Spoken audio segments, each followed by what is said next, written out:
Hey y'all, welcome to the Nappy Frappe. My name is Cheryl Monique, and today's discussion is about health, getting it together. I know health is something nobody likes to talk about. It's one of those dirty words that means I'm losing something. When we were kids, it was meant needles and shots, and now it means not having shots. And so seriously, we have to have this discussion, especially in the time of this pandemic when it's hitting those who had compromised health to start with. And that's usually minorities who don't have great health care. I know for me, as a child, I had Medicaid, but when I aged out, I didn't have health care until for like 10 years until I had the Affordable Care Act. And even that was limited by the job that I had. Get a job, you have to switch over, lose a job. It's just a whole lot of everything. And so it just affects going to the doctor and things like that. But the truth is, I wasn't really taking care of my health at home. And so it took me watching some documentaries, which is probably why I want to be a documentary filmmaker, because I feel like good documentaries, force you to think and look inward. And I watched That Sick and Nearly Dying on Netflix and then Hungry for Change. I started to watch Food Inc. It was just way too hard. It was just like, I got it. Just took me a moment like, oh my God, the stuff they do to our food. Especially because I eat everything. Well, I don't eat pork, but I eat pretty much everything.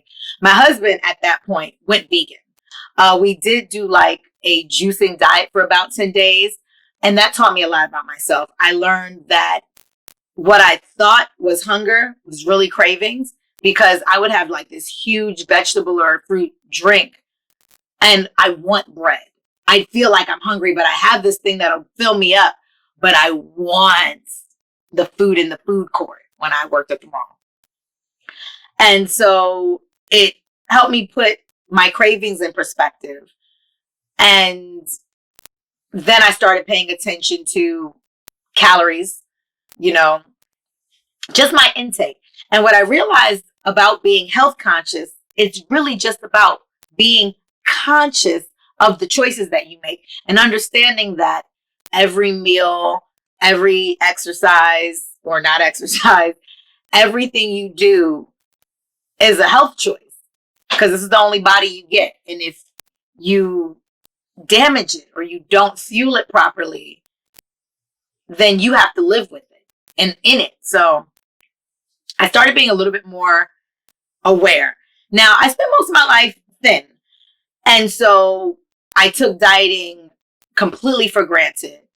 I definitely was like fat shaming kind of a person where I wouldn't like just bully anybody, but I thought, oh, you just have to make better choices. And meanwhile, I'm eating like a freaking pig, you know.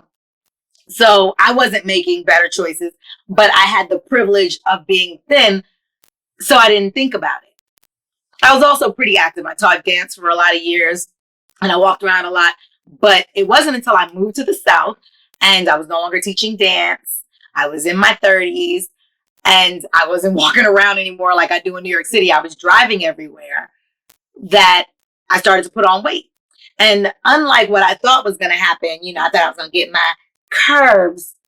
I just got a little belly, because that's the way weight gain happens to me. And I didn't know what to do. Dieting was so foreign to me. And I didn't understand losing weight. And when I did the juice cleanse, I lost 6 pounds in 10 days. And it helped me understand. And then, of course, I gained it back within a few days, because it's so much easier to gain weight than it is to lose weight. And when I started looking at my calorie intake, I bought one of those calorie trackers. And I realized on my best day, working out hard, sweating, eating 500 calorie meals, my best day, I only burned 2,400 calories. Meanwhile, the regular kind of meals that I would eat, I knock out 2,000 calories in one stop to the food court. You know, like I'm drinking milkshakes that are 700 calories. The Starbucks drink that I have is like 600 calories. You know, I'm knocking it out before I even have a real meal. And so when I started to look at, okay, I need to create a caloric deficit, like I have to burn more than I'm eating. I knew I couldn't force myself to burn 3,000 calories. So the truth is I just had to eat less. So I started putting myself on a 1,500 calorie a day diet. And losing weight was the simplest struggle of my life. It was so simple. You just eat less than you burn. But oh my God, it was such a struggle. It was so hard. And looking at what I ate, started to pay attention. I'm like, oh my God. I was just like, I'd go to Subway's and get a sandwich.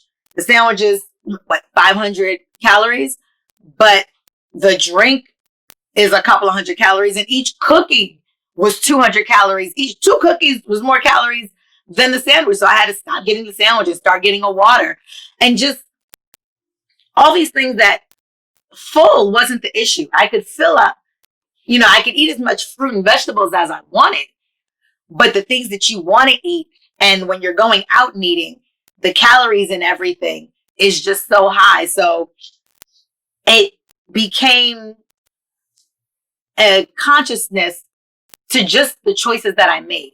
So even when I stopped, you know, being so strict, I at least was aware that this brand has way more calories than this brand. And this has way more sugar or fat than this. And looking at the back of labels. And when my husband went vegan, we started to shop on the perimeters of the store. And so we didn't get as many boxed items. And one that's a lot healthier because it's not a lot of extra chemicals and things in it. But also it's just when you start flipping it over, you're like, oh my God, I don't know most of these words. And a lot of the stuff isn't even necessary. Most of the stuff is just to make sure it can stay on the shelf for longer so that the company can make more money. It's no nutritional value to you. And again, simple, but such a struggle. And so I had to like really take a moment and understand my relationship with food, my relationship with exercise and doctors. And it's generational. There's a really good book where the author talks about it. It's F Your Diet and Other Things My Thighs Say. Chloe, I'll put the name in the link. By the way, if you like this video, subscribe, share with a friend that you know maybe needs to have the discussion or you want to start the discussion with, and subscribe, like, share. Okay, so in comment, I want to know what you think. If anybody has had these struggles, if you've had watched a documentary or something about it, or a book, or anything where we can share the conversation. But understanding generational relationships, how I was fed as a kid, you know, not being able to get up from the table until everything was gone. And the habit of overeating as a child, you know, not being able to say I've had enough because everything that's put on your plate needs to be finished. And I get the idea of, you know, you come from poverty, you don't have much, but at the same time, overeating isn't a good habit. And our meals were usually really starch heavy. It was like 80% whatever the starch was, a little bit of meat, and sprinkles of vegetables. And, oh, my baby, I've learned to make vegetables the larger part of my meals, which has changed a lot because you fill up, but it's healthy. You know, a small portion of starch. I still like my meats, so my meat. But 50% of your plate should be veggies. That wasn't the case growing up. Exercise, I mean, you know, it's kind of like playing, dancing, things like that. So that was really important for me to kind of start recognizing that I had to make conscious efforts to use my muscles, because if you don't use them, they will become weak. And the simplest things, like simple weightlifting, simple lunges, simple exercises, like I had this Cannon wants my attention. Okay, baby, 1 minute. I had a 7-minute workout app. You can probably find it. And 7 minutes would have me sweating. And it's really just because I don't use those muscles. And it's important that you use the muscles because as we age, things like climbing steps, or if you fall, you can't do a push-up. If you fall, you won't be able to pick yourself up at some point. And that's scary, you know? So growing up, you know, my grandmother actually did do like little exercise machine, like the exercise bike. And my grandfather lifted little weights, whatever. My father played basketball. So I guess my family was pretty active. I saw people being active as they got older, but I didn't really understand it as something that's a real necessity. And with doctors, like I said, I was on medical insurance, most Medicaid. So as a kid, I went to the doctor all the time, even into my college years. I thought nothing of going to the doctor. But once I lost my insurance, it was just like deathbed. Like I once had the flu where I thought I was going to die and I just couldn't go to the doctor. I didn't have any insurance when I had strep throat. So I'm like hustling around like, anybody got any amoxicillin? Which is horrible, but necessary, sadly. So that's important. Understanding the difference between diet and nutrition. Too often I find that people that are trying to lose weight think about the diet. Think about, I'm going to cut this, I'm going to cut that out. And these are short-term goals to losing a few pounds. But nutrition is about consistency. Nutrition is about treating your body well. It's about putting the things in your body that your body can burn and turn into energy. This is stuff that we learned in school, in grade school, but I feel like we stopped using it. And it's really important that you understand food is fuel. The body needs it. And the reason cancer is so high is because we're putting a lot of things in our body that are meant to make sure food doesn't decay. Like, what are cells supposed to do with that? How is your body supposed to break that down? We're not getting the vitamins that we need because we're not eating the natural things that these vitamins come from. And we're getting things with the vitamins added to it. The vitamins which have been artificially extracted. Just things like this where we have to think, instead of the goal being to lose this much weight, the goal just to be healthier. I didn't know I was going to lose weight when I did the juice cleanse. I just thought my body could use a bit of a detox. The fact that I lost, it was either 10 pounds in 6 days or 6 pounds in 10 days. But the fact that I lost that just from juicing let me know that my body was filling up on things it didn't need. And of course, my skin looked better. I had way more energy. Yeah, so it was all good. You want to make sure that you're getting annual checkups. And I know with health insurance that that's not an easy task. I get it, but when you can, you should. It's not a situation where you weren't sick until you got the checkup. You were sick and getting sicker. Nothing gets better the later it's treated. Nothing is easier to deal with the later it's treated.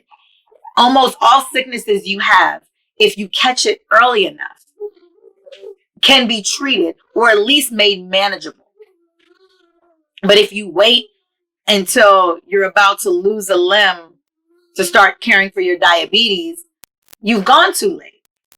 There are people living with diabetes who, live pretty healthy lives. And so it is important that you get your annual checkups, that you check everything out, and that you then take steps to stay healthy. Remember, and I thought about this a lot when I was pregnant, because, I did a lot of studies before I got pregnant and like my neurobiology classes and neurobehavioral classes and all that. And on the effects of stress on like maternal programming and fetal development. And so I was super focused on not being stressed because I didn't want to create extra stress hormones in my baby. And so I tried to make sure I was positive no matter what was going on. And things got so stressful for me during my pregnancy. But focusing on being positive really helped me get through it. It made everything that I was going through easier to go through it, but mentally, physically, emotionally, because I made the conscious choice to not allow myself to get overwhelmed, which meant stopping and taking a break, breathing, doing what I had to do to feel better. He wants Elmo, and it's not loud enough for him. He'll be okay if you guys can hear him. So getting to the end, but the brain, let's not forget that. We got to remember the brain is an organ, people, and it's really important that you treat it as such. You know, even when I'm studying psychology, I found it funny how people, like when people are psychiatrists, psychologists, they're almost not respected as doctors. Like the brain isn't as important as a heart or lung. Like the brain is who you are. It's your thoughts. It's your actions. It's your memories. It's your knowledge. It's everything. And it's the way you process the world that you're in. And the idea that people don't want to care for their brain is like, you have to acknowledge that your brain has to be cared for, both in what you're eating. You know, brain development isn't just for children and babies and making sure they're getting the right vitamins. You know, I nurse and all that for brain development. But it's also about not allowing stress and even just intellectual apathy to corrode your brain. You know, like puzzles and reading and trying new activities can help fight dementia and Alzheimer's. So things like that, it's really important to take care of your brain and acknowledge that I had to learn to heal my brain, because your brain, your early life literally changes your brain. You know, depending on the stress levels and the situations, your brain will produce different hormones. You know, that fight or flight reaction. Your brain is reading situations in danger. And sometimes, because as a child, I had a rough life, a lot of anxiety. I grew up with any instant that made me uncomfortable, my brain would quickly produce the hormones that said, get out of here, run. I get super anxious and super overwhelmed and almost paralyzed. And it led to a lot of procrastination later in life. And so I try my best to remember that I got to heal. And so in healing, I see a therapist, because you see a doctor when you need a doctor. And therapy is great. Everybody should have it, because none of that stuff is permanent. You know, you can get the right drugs that produce more of the hormones and neurotransmitters that you need. And your brain can start to produce it on its own. It's not even like if you start taking medication, you'll necessarily have to take it forever. And if you are someone that needs constant medication, you need constant medication and you'll be better. You know, it's like looking at Kanye West. Listen, I ain't mad at Kanye. I'm not mad at Kanye any more than I'm mad at Trump for running for president. I'd be mad at people who vote for Kanye, because for a very basic, he's suffering from bipolar disorder and he's been unmedicated for a while. He needs to heal and take care of himself. And any leader that I have, I want a leader that can take care of themselves, but unfortunately, we're not going to talk about y'all choices, the choices that y'all left us. But we'll get into politics another time. But the point of my statement was mental health. We have to take care of ourselves mentally. And if drugs are what we need, take those drugs, stay healthy. And finally, I just want to close this discussion by saying, pay attention to the national discussion on healthcare in the healthcare industry. You know, I feel like all too often it's just, you hear Medicare for all, and it's just like, oh, it's going to cost so much, and you just dismiss it. But the truth is, you have to be engaged in the conversation, because it does affect you. You know, they'll say Medicare for all costs too much, but not telling you how much the current system costs taxpayers. And what little you get, oh, suppose you love your health care that your job provides. Well, what about all the people that's lost their jobs now to the pandemic? Healthcare should be a right, because when you get sick in a place where we are heavily taxed, our taxes should take care of us. You buy into this idea of other countries have to wait this long, that long. When you're poor and you're sick, you have to wait a long time. You can't get into certain doctors, and then you may get to the doctor. They may tell you what the treatment is, and then your healthcare plan doesn't cover it. Also, know that last year, the healthcare and pharmaceutical lobbyists gave politicians just last year, over $300 million for their campaigns. So every politician that's telling you it's too much, that's not their talking point. They were paid to tell you it's too much. They want to stay in their positions of power. They want to get ad space to tell you why they're the best. And so they need money to pay the people to go to door and make the phone calls. And they don't want to go to the public the way Bernie did. Like in a lot of other progressives who don't take big pharma or any lobbyist money. But the lobbyists paid off $300 million last year in 1 year. Know what the conversation is, because it does affect us. Now, with that said, I want to thank you for coming. If you have anything you want to talk about, leave it in the comments. Everybody subscribe, share this video, talk about health. It is so important to be healthy, feel good, look good. Good on the inside is good on the outside. Y'all see my skin be popping. I also have a real good skin regimen. I'll tell you about it later. But like, share, subscribe. Thank you for coming to the Nappy Frappe. And Cannon from the background, I'm sure you've heard him the whole time, just humming and hollering, says thank you for coming and listening to his mommy. Hope you all come back. Bye.